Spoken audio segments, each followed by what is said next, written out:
오늘 말씀에 눈이 어두우면 어떡하겠느냐 그렇게 말씀하시지 않습니까? 네, 눈이 어두우면 참 곤란해집니다. 형체가 없어집니다. 지금. 안경을 쓰니까 다 아름답고 멋있으신 분들이신데 안경을 벗으니까 그렇지 않아 보입니다. 미나가 그래요. 미나가 아빠 안경 벗지 마. 안경 벗으면 눈이 작아져. 그렇더라고요. 눈이 어두우면 안 됩니다. 제대로 살 수가 없죠. 굉장히 중요한 것입니다. 한번 눈을 한번 감아 보십시오. 지금 뭐가 보입니까? 아무것도 보이지 않습니다. 다시 떠 보십시오. 예, 보입니다. 여러분들 눈 앞에 손을 하나 이렇게 여기다 갖다 놔 보십시오. 뭐만 보입니까? 예, 아무것도 안 보이죠. 손만 보입니다. 돈을 한번 갖다 놓을까요? 돈을 100유로짜리 이렇게 여기다 100유로짜리 이렇게 갖다 놓으면 뭐만 보입니까? 돈만 보입니다. 그렇죠? 돈만 보이는데 다른 거 보입니까? 안 보입니까? 안 보입니다. 장님입니다. 그러면 눈이 어둡다면, 눈앞을 돈이 막고 있다면, 지금 하나님과 재물을 겸하여 섬기지 못한다고 되어 있는데, 돈이 눈을 막고 있다면, 하나님도 안 보이고, 사람도 안 보이고, 이 멋있는 자연도 안 보이고, 가족도 안 보이고, 이웃도 안 보이고, 가족들끼리, 형제들끼리도 소송하지 않습니까? 그렇죠? 유산 놓고, 돈 1000만 원이 있는 유산 갖고 소송하는 거 못 봤는데, 근데 돈이 크면 커가지고 눈이 안 보이나 봐요. 이렇게 앞에 딱 가려나가서. 그래서 이웃도 안 보이고 오직 돈만 눈에 보이면 장님이죠. 어둠 가운데 있습니다. 돈이 있어도 돈의 주인이 아니고 돈의 종으로 살고 있는 것입니다. 별로 안 좋은 말이긴 하지만 저 돈벌레 뭐 이렇게 얘기를 하지 않습니까? 근데 이제 실제로 돈벌레를 만나면 기쁘죠. 발견하면 이야 이거 재수가 좋겠는데 그러는데 돈이 있어도 돈을 누리지 못하고 돈에게 이용되는 삶, 돈만 눈앞에 보이는 삶. 그렇게 돈을 쌓게 되면 그 쌓은 돈은 다른 사람이 누리게 될 것입니다. 그 사람이 아니라. 악한 눈이 있는 자는 재물을 얻기에만 급급하고 빈궁이 자기에게로 임할 줄은 알지 못하느니라 그럽니다. 인생 전체를 볼 수 있는 눈이 없는 것이죠. 그러나 반면에 눈이 밝다면 눈앞에 하나님이 먼저 보이고, 그렇죠? 사람이 먼저 보이고 이렇게 보는데 하나님이 먼저 보이는 거예요. 아람 군대가 다 쳐들어왔는데 두려워 떠는데 엘리사는 아닌 거예요. 왜요? 자기 눈앞에 누가 보입니까? 하나님의 천군 천사가 보이는 것입니다. 눈에 하나님이 보이고 그리고 눈에 사람이 보이고 이 풍성한 자연도 감사함으로 보이고 가족도 보이고 이웃도 보이고 돈도 보이고 돈도 보여야죠. 중요하니까. 그러면 그 사람은 참 건강한 사람이고 복된 사람일 것입니다. 그에게는 항상 빛이 있습니다. 만물을 누릴 수 있고 만물의 주인으로서 살아갈 수 있습니다. 돈이 없어도 불안하지 않고 돈이 많아도 탐욕에 사로잡히지 않습니다. 많은 재물보다 명예를 택할 것이요 은이나 금보다 은총을 더욱 택할 것이라 그럽니다. 돈도 중요하긴 하지만 재물보다 명예가 더 중요한 것이고 사람에게 있어서 은이나 금을 가지고 있는 것보다는 하나님의 은혜가 내게 머무는 것이 더 나은 것이다 라는 것을 아는 것입니다. 하나만 보이는 것이 아니라 여러 가지가 다 보이는 사람입니다. 여러분들은 어떻게 이 모든 것들을 다 보는 주인으로서 살고 계십니까? 아니면은 뭐 하나 굉장히 커서 그것에 눌려가지고 그것만 보이는 종으로서 혹시 인생을 살고 계십니까? 근데 우리가 주인으로서 인생을 살아갈 수 있는 유일한 길은 딱 하나가 있습니다. 무엇이겠습니까? 힘을 기르는 것입니다. 누구도 나를 무시하게 할 수 없다. 내 자식은 반드시 가방끈을 그냥 길게 해가지고 50년 동안 학교를 다니게 한다. 그러면 안 되죠. 제가 참 끔찍합니다. 그래서 누구 위에 서리라. 그래서 주인이 된다면 참 그렇지 않죠. 우리가 인생의 주인으로서 살 수 있는 길은 딱 하나밖에 없는데 그것은 만물의 주인이신 하나님을 주인으로 섬기며 살 때에 우리는 만물의 주인으로서 살 수 있게 됩니다. 우리가 하나님을 주인으로 섬길 때야만 우리는 만물의 주인으로서 살아갈 수가 있습니다. 그러나 우리가 하나님이 아닌 다른 것을 섬기게 되면 그럼 우리는 그것의 종이 되기 시작합니다. 우리가 하나님을 주인으로 섬기면 우리는 분명히 종이지만 하나님은 우리를 어느새 주인의 자리에, 만물의 주인의 자리에 세워놓으시는 것을 보게 됩니다. 그는 섬기는 주인이죠. 그러나 우리가 다른 것을 주인으로 삼게 되면 우리는 말 그대로 종이 됩니다. 돈을 주인으로 섬기거나 자기 자신을 주인으로 섬기거나 내 명예를 주인으로 섬기거나 다른 사람들의 인정이나 평판을 주인으로 섬기거나 명예나 권력을 쥐는 것을 주인으로 섬길 때 우리는 그 모든 것들의 종이 될 수밖에 없습니다. 하지만 사람은 본래 하나님께서 종으로 창조하신 것이 아니라 주인으로 그리고 왕으로 창조하셨습니다. 여러분들은 만물의 주인으로 창조하신 것입니다. 주보 뒤에 보십시오. 하나님은 천하 만물을 위해서 사람을 만든 것이 아니라 사람을 위해 천하 만물을 만드셨습니다. 천하 만물을 위해 사람을 만든 것이 아니고 사람을 위해 천하 만물을 만드셨습니다. 그리고 그것을 정복하며 다스리라고, 왕으로서 다스리라고, 왕으로서 통치하라고 만드셨습니다. 그러니 우리가 얻을 수 있는 것이 천하 만국과 그 영광이라 할지라도 우리는 그것을 위해 존재하는 것이 아닙니다. 우리가 그것을 위해 존재하는 것이 아니라 그것들이 우리를 위해 존재합니다. 우리가 주인이지 그것들이 주인일 수 없습니다. 사람은 하나님 외에 그 어떤 것에게도 경배할 수 없는 왕적인 존재입니다. 지위도, 돈도, 더 넓은 집도, 더 편안한 삶도 그 어떤 것도 그것들을 얻기 위해 우리가 존재하는 것이 아닙니다. 그러나 사람들은 천하 만물과 그 영광을 소유하고 있는 자에게 고개를 숙이고 그렇지 않은 사람에겐 고개를 세웁니다. 그렇죠? 차가 뭐야? 이게 시작되는 거죠. 뭘 입었어? 그래서 그렇지 않은 사람들에게 고개를 세우고 그들을 중요하게 생각하지 않고 대접하지 않습니다. 그리하여 사람들이 그렇기 때문에 사람들은 보다 많이 가지고자 하고 보다 많이 가진 것으로 자신의 가치를 확보하고자 합니다. 그러나 사람 그 자체보다 중요한 것은 있을 수가 없습니다. 귀한 것은 사람입니다. 그렇죠. 천하만국을 가져서 한 사람을 살릴 수 있습니까? 사람보다 귀하고 중요한 것은 없습니다. 우리가 우리의 먹이를 숙일 수 있는 유일한 존재는 그래서 하나님 자신이며 나아가 하나님의 형상으로 지음받은 사람들 뿐입니다. 우리는 오직 하나님에게만 경배합니다. 그리고 그의 형상으로 지음받은 모든 사람들, 바로 그들에게 우리는 기꺼이 우리의 고개를 숙일 수 있어야 합니다. 무슨 이유 때문에요? 무엇을 가지고 있기 때문이 아니라 그가 만유의 주인이기 때문입니다.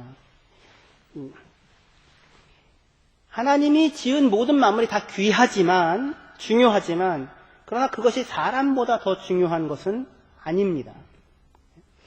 그 중요한 것을, 그 중요한 자연과 만물을 지켜내기 위해서 사람을 만들고 사용하는 것이 아니라, 고용한 것이 아니라 사람이 이렇게 사람다운 풍요한 삶을 누리게 하려고 하나님께서 만물을 만드셨고 인생과 우주와 역사를 베푸시고 계시는 것입니다. 사람을 사람답게 만들어내기 위해 허락한 것이 만물이라고요. 그런데 무슨 얘기인지 아시겠죠? 예. 미나가 귀하겠습니까? 미나가 갖고 있는 노는 장난감이 귀하겠습니까? 미나가 귀하죠. 근데 무엇을 얼마나 가지고 있느냐로 사람의 가치를 판단한다면 그것은 눈이 어두운 것이고 그건 장님인 것입니다. 하나님이 볼 때에, 천지를 볼 때에 야, 쟤는 집이 저렇고 차가 저렇고 돈이 저렇게 많으니 쟤는 중요한 사람이구나. 쟤는 아프리카에서 저렇게 집도 없고 절도 없고, 절은 당연히 없겠지만 집도 없고 절도 없이 살고, 왜 가난한 사람들은 아이들을 많이 낳습니까?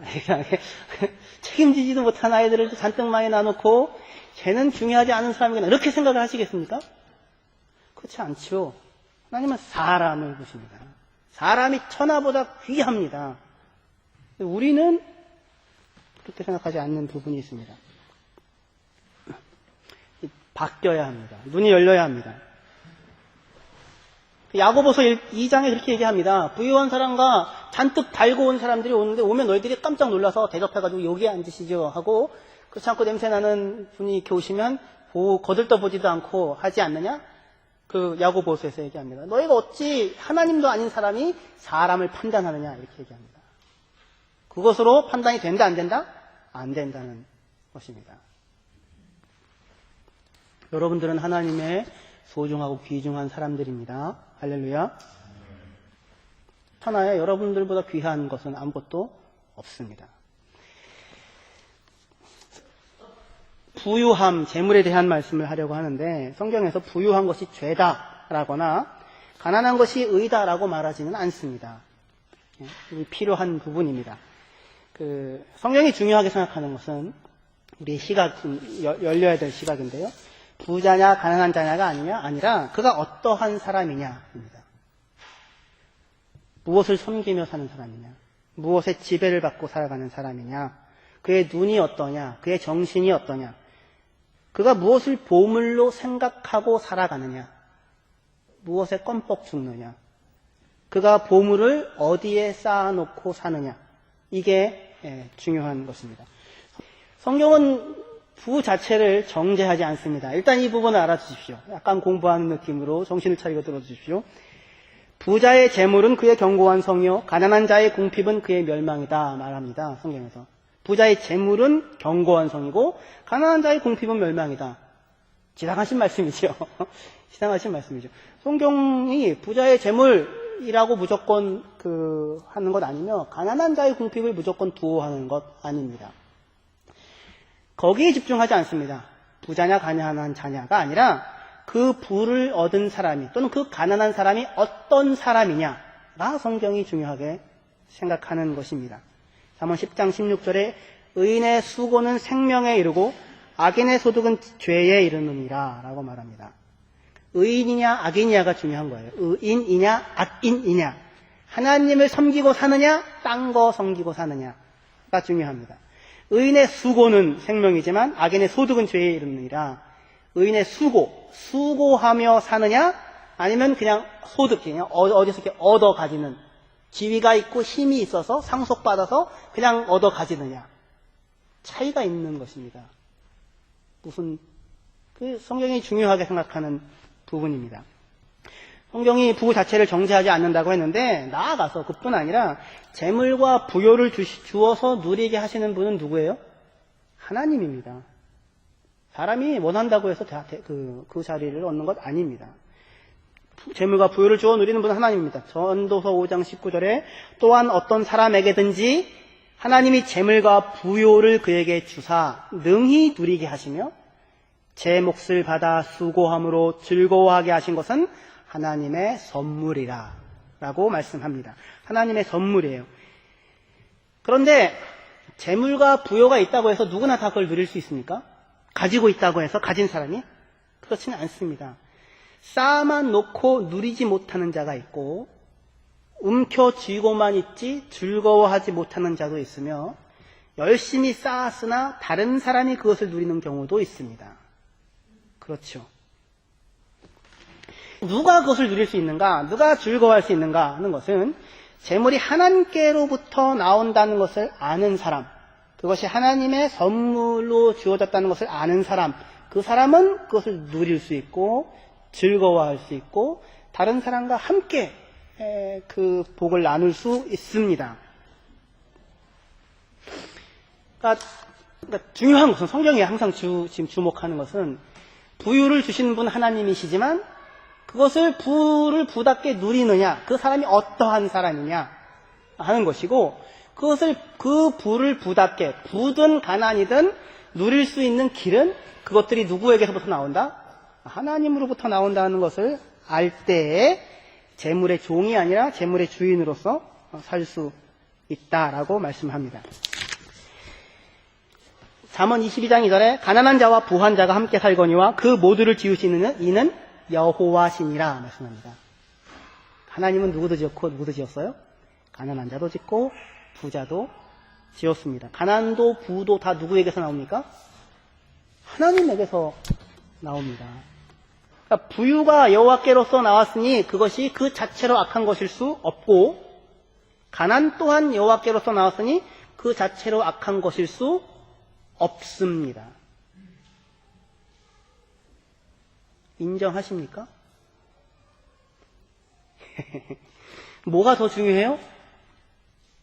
하나님 앞에서 그것을 어떻게 받아들이고 감당하고 선물로 알고 수고하며 즐기며 누리며 사는가가 중요합니다.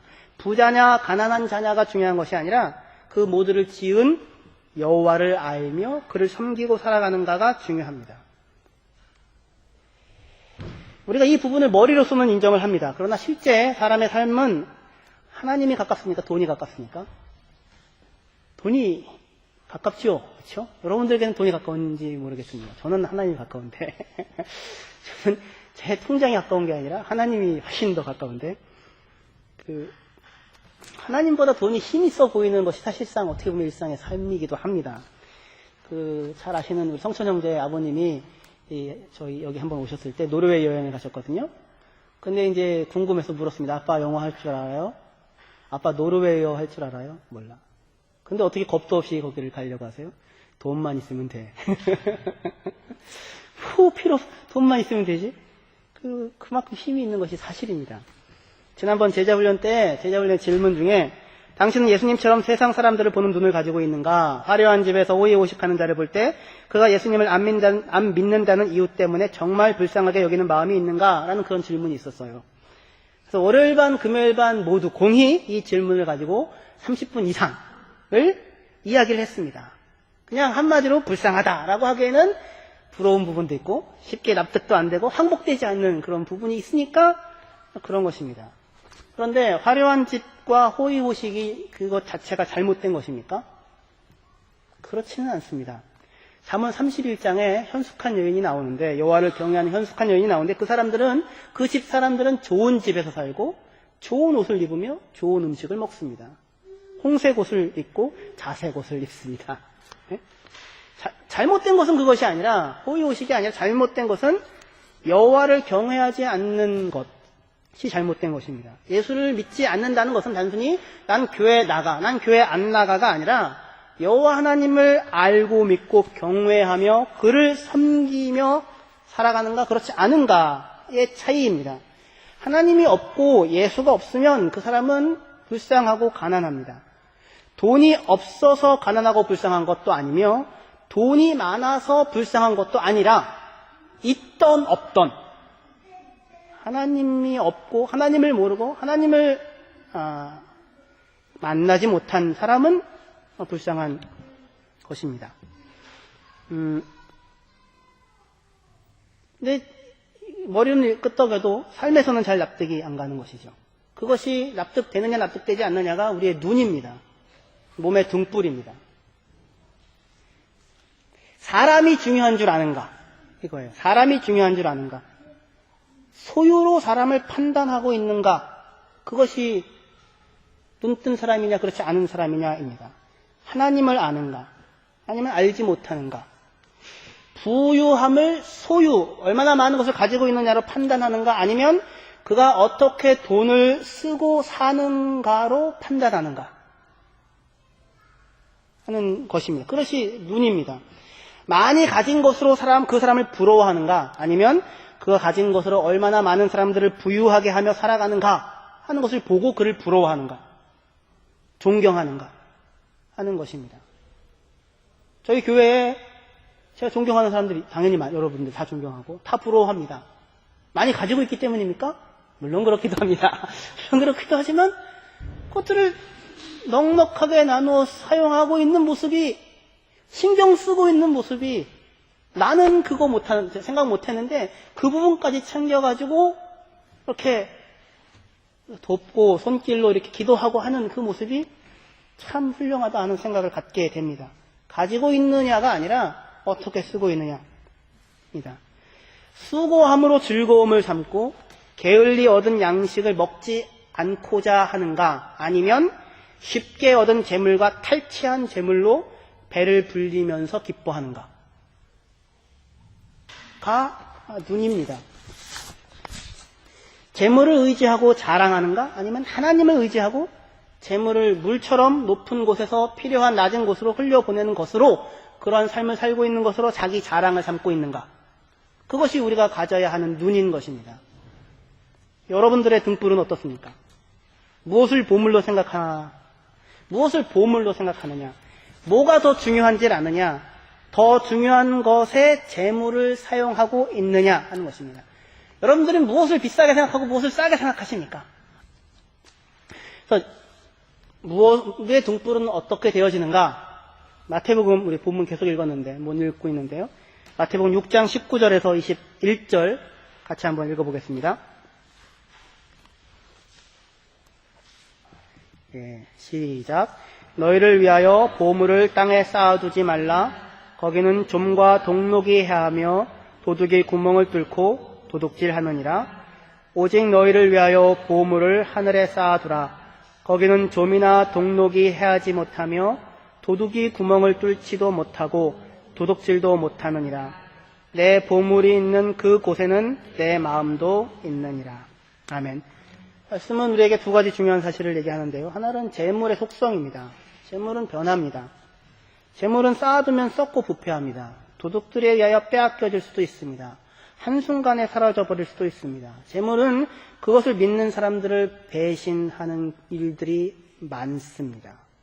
재물은 하나님이 아닙니다. 하나님은 우리를 배신하는 일이 없는데 재물은 그것을 의지하는 사람을 배신합니다. 둘째로는 재물의 가치는 보시는 것처럼 쌓아두고 있는 것이 아니라 어떻게 사용하고 있는가, 좀과 동록이 들 정도로 많은 옷을 갖고 있는가, 금이 있는가가 아니라 어디다 쌓아놓고 있는가 하는 것이 어떻게 사용하고 있는가 중요하다고 말씀합니다. 재물은 진노하시는 날에는 무익하나 공의는 죽음에서 건지느니라 라고 합니다. 재난의 날에 재물은 소용이 없습니다. 자기의 재물을 의지하는 자는 패망하려니와 의인은 푸른 잎사귀 같아서 번성하리라 라고 말씀합니다. 자기 재물을 의지하는 자는 결국 망하게 될 것이고 의인은 하나님을 의지하는 사람은 푸른 잎사귀 같아서 번성할 것이다 라고 말씀하십니다. 사실입니다. 그러니 재물을 자기 주인으로 삼아서 재물 자체를 추구하고자 하는 사람은 어리석은 사람입니다. 그림자를 잡으려는 것과 같고 바람을 잡으려는 것과 같습니다. 잠언 23장 4절 5절에 부자 되기에 애쓰지 말고 내 사사로운 지혜를 버릴지어다. 부자 되기를 애쓰지 말라고 합니다. 왜요? 내가 어찌 허무한 것에 주목하겠느냐? 정령이 재물은 스스로 날개를 내어 하늘을 나는 독수리처럼 날아가리라. 입니다. 부자 3대 이상 못 갑니다. 재물을 의지하면요. 하나님을 의지하면 천대까지 갈 수 있을 텐데 재물은 스스로 날개를 내어 날아가는 것입니다. 디모데전서 구약뿐만 아니라 신약에서도 6장에서 그러나 부자 되기를 원하는 사람은, 부자 되기를 애쓰는 사람은, 그것을 목표로 추구하는 사람은 유혹과 올무와 여러 가지 어리석고도 해로운 욕심에 떨어집니다. 이런 것들은 사람을 파멸과 멸망에 빠뜨립니다. 돈을 사랑하는 것이 모든 악의 뿌리입니다. 돈을 줬다가 믿음에서 떠나 헤매기도 하고 많은 고통을 겪기도 한 사람들이 많이 있습니다. 그것이 사실입니다. 부자가 되면 안 된다, 부자는 잘못됐다라고 하는 것이 아니라 돈을 모아 쌓는 것 자체를 추구하는 사람으로서는 살지 말라라고 하는 것입니다. 그러면 어떻게 부유하게 됩니까? 부유한 자가 되려고 애쓰지 말아라, 재물 자체를 추구하지 말아라 하면 그럼 어떻게 부유함이라는 것은 어떻게 얻어질 수 있습니까? 성경의 시각은 그것은 추구를 통해서 얻어지는 것이 아니라 결과로 얻어집니다. 하나님의 선물로 주어지거나 열심히 성실하게 산 삶의 결과로 또는 하나님의 은혜와 축복으로 주어집니다. 일반적으로 성경에서의 부유함은 성실함에서 나옵니다. 부지런한 자의 손은 사람을 다스리게 되어도 게으른 자는 부림을 받느니라. 게으른 사람은 자기가 잡은 사냥감도 요리하기 싫어하지만 부지런한 사람은 보화를 캔다. 게으른 자는 마음으로 원하여도 얻지 못하나 부지런한 자의 마음은 풍족함을 얻느니라 하고 말씀합니다. 부지런한 사람은 사람을 다스리고 높은 자리에 서게 되고 보화를 캐고 그리고 마음의 풍족함을 얻게 됩니다. 부유함은 성경에서 어디서 옵니까? 성실함에서 옵니다. 하나님을 경외하며 성실히 살아가게 되면 부유함을 누리게 됩니다. 남들보다 더 비상한 부를 하나님은 때로 그 사람에게 맡기시기도 합니다.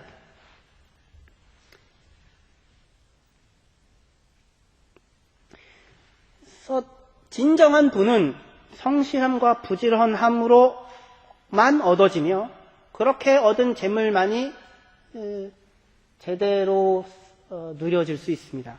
우리 잘 알지요? 로또 받아서 패가 망신하신 분들도 많이 보지 않았습니까? 부러워서 그런 얘기를 만든다. 뭐 그렇게 될지도 모르겠지만 쉽게 번 돈은 쉽게 나가고 가치 있게 사용할 수 있지 못합니다. 잠언 13장 11절에 망령되이 얻은 재물은 줄어가고 손으로 모은 것은 늘어가느니라 라고 말씀합니다. 내 손으로 수고하고 성실함으로 행한 것, 그것이 부라고 말합니다. 망령되이 재물을 얻는 것은 부요가 아닙니다. 그런 재물은 순식간에 사라집니다. 잠언 28장에 중한 별리로 자기 재산을 누리는 것은 가난한 사람을 불쌍히 여기는 자를 위해 그 재산을 저축하는 것이니라 라고 말씀합니다. 무슨 얘기입니까? 돈놀이 하는 거죠, 일종의. 정당한 방법이 아니라 땀을 흘려서가 아니라 열심히 수고해서가 아니라 중한 별리로 돈을 많이 얻은 사람은 무엇을 위해 얻은 거래요? 재산을 들였대요? 가난한 사람을 불쌍히 여기는 사람이 그 돈을 나중에 갖고 사용할 수 있도록 하기 위해 그 재산을 저축하고 있는 중이라고 합니다. 누가 참 돈 많이 갖고 있는 사람 보시면 근데 이렇게 옳지 않은 방법으로 그럼 어떻게 생각하시면 됩니까? 참 훌륭한 일을 하고 계시다 생각하십시오. 왜요?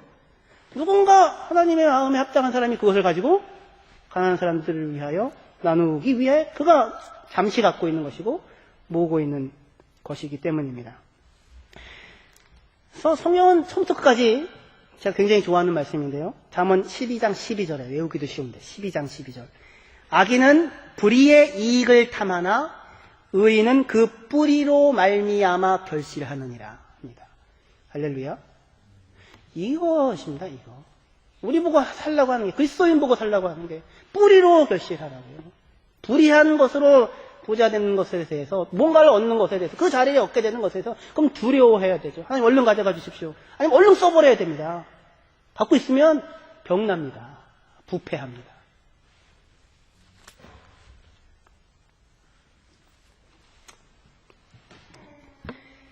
성실하게 살면 만족과 부를 누리게 될 것입니다. 문제는 탐욕이죠. 성실하게 살고 계시죠, 다들.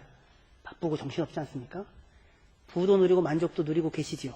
근데 어떻게, 야, 나는 부유하다. 그러면 이 큰 축복을 나누면 어떻게 살리?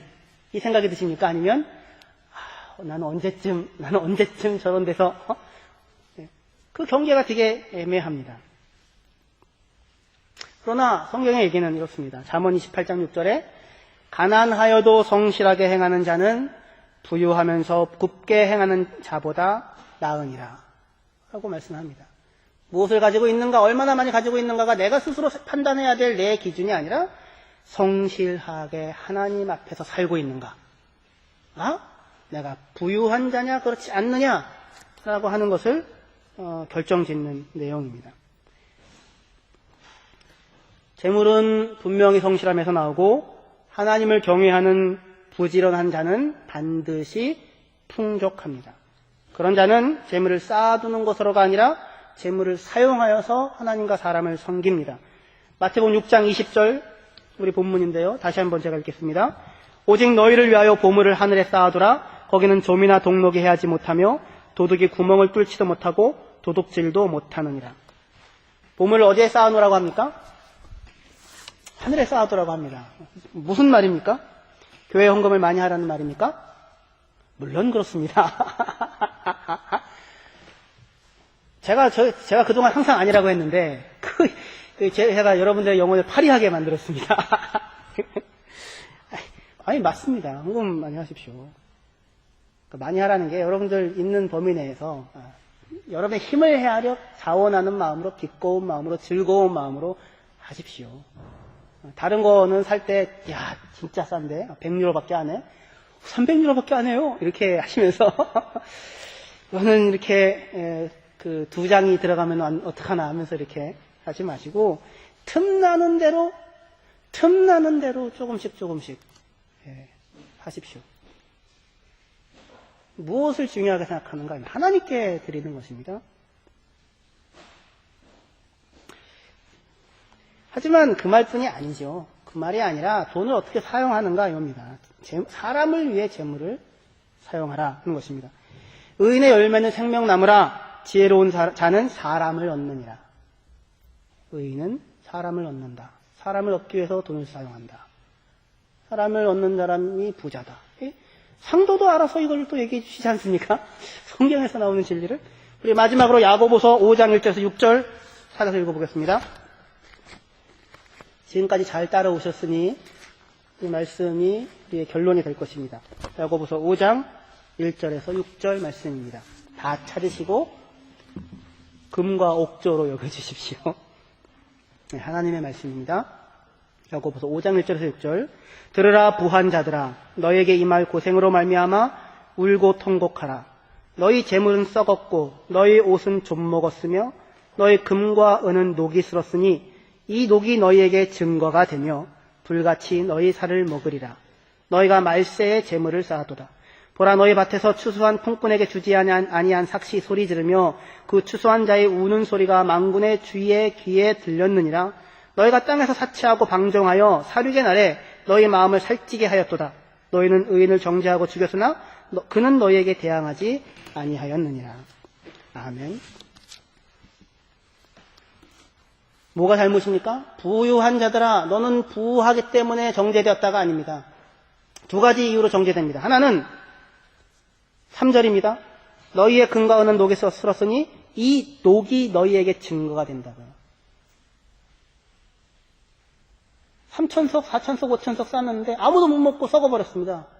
범죄죠. 바실리우스, 성 바실리우스가 이렇게 얘기했습니다. 부유한 자들 많으니까 당시 얼마나 이런 귀족 사회니까 많겠습니까? 당신의 옷장에서 썩어가는 그 옷은 저 가난하고 헐벗은 사람이 입어야 할 그 옷인데 당신들이 거기서 썩히고 있는 것이고, 당신이 남아 돌아서 섞어서 버리는 그 음식은 저 아이들이, 저 고아가 먹기 위하여 하나님께서 당신들에게 허락한 것인데 당신들이 썩게 하고 버리고 있다라고 바실리우스가 말씀을 합니다. 지금 이 말씀이 그 말입니다. 여러분들이 남아 돌고 있는 것, 그래서 썩는 것, 그 자체로 하나님 앞에 범죄하고 있는 것입니다. 여유 있는 것, 남아서 썩는 그것은 여러분들의 것이 아닙니다. 겨울을 위하여 여름에 열심히 일하여 저축하는 개미처럼 미래를 준비하셔야 합니다. 마땅하지요. 그거 안 하면 어리석은 사람입니다. 그건 뭐 애지요. 당연히 노후를 준비해야 됩니다. 왜 누구한테 돈 벌리고 삽니까? 지혜로운 개미처럼 겨울을 위하여 여름에 열심히 일하시고 쌓아놓으십시오. 하지만 그 쌓아놓은 것이 녹이 나고 썩고 없어졌는데도 몰라요. 얼마나 많은지. 그건 범죄입니다. 만나가 무엇이라고 했습니까? 적게 거둔 사람도 많이 거둔 사람도 부족하지도 않고 남지도 않았다고요. 내가 많이 거둔 것은 못 거둘 누군가를 위하여 내가 가서 대신 거둬준 것입니다. 그러니까 내 소유가 아닙니다. 반드시 다른 사람들을 위하여 내어주셔야 합니다. 첫 번째 얘기고요. 두 번째 얘기는, 이 부자들이 지금 여기서 욕을 받는 이유는 4절이죠. 보라, 너희 밭에서 추수한 풍꾼에게 주지 아니한 삭시 소리를 지르며 그 추수한 자의 우는 소리가 만군의 귀에 들렸다라고 얘기합니다. 나의 누림을 위해서 내 집에 조금 더 좋은 그 것들을 드리기 위해서 쓰는 돈은 아깝지가 않은데, 지불해야 마땅할 삭, 추수한 풍꾼에게 주지 아니한 삭, 그것은 너무 아까운 겁니다. 네, 돈이 있으면 그럴 것 같습니다.